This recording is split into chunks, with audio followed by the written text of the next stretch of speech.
Two explosions shook Beirut, the second one with enough force to break windows over a radius of miles, damaging and shaking buildings and strewing debris over a wide area.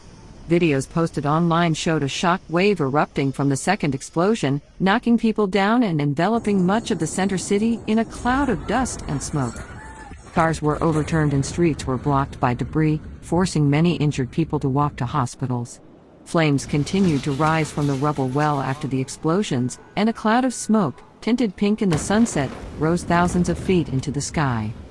There were local reports that the warehouse contained fireworks, and in several videos posted online, colored flashes could be seen in the dark smoke rising from the fire just before the second explosion. But it was not clear if fireworks alone could have or did cause the massive blast. The governor of Beirut, Marwan Aboud, speaking on television, could not say what had caused the explosion. Breaking into tears, he called it a national catastrophe. Major General Abbas Ibrahim, the head of Lebanon's General Security Service, toured the damage and said it is not possible to get ahead of the investigations and say that there was a terrorist act, the national news agency reported. It was not clear how many were hurt. The toll of the explosion was not clear, but videos of the aftermath posted online showed wounded people bleeding amid the dust and debris, and places where flying debris had punched holes in walls and furniture. The Lebanese Red Cross said that every available ambulance from North Lebanon, Bekaa, and South Lebanon was being dispatched to Beirut to help patients. Prime Minister Hassan Diab announced that Wednesday would be a national day of mourning, the national news agency reported.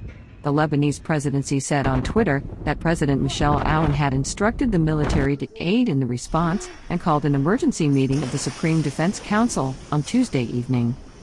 At least one hospital was overwhelmed and was turning wounded people away.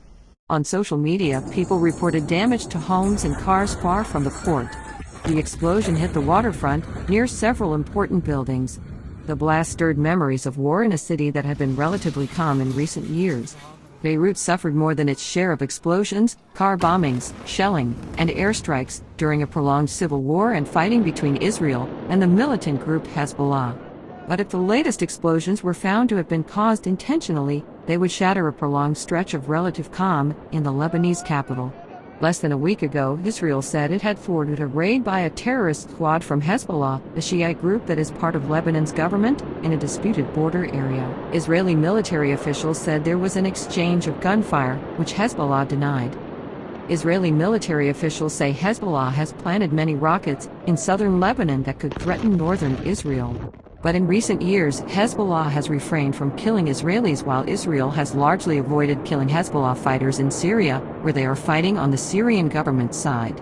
Both Israel and Hezbollah have sought to avoid a war that could devastate Lebanon and Israel. An Israeli military spokeswoman declined to confirm or deny any involvement by Israel in the explosion on Tuesday.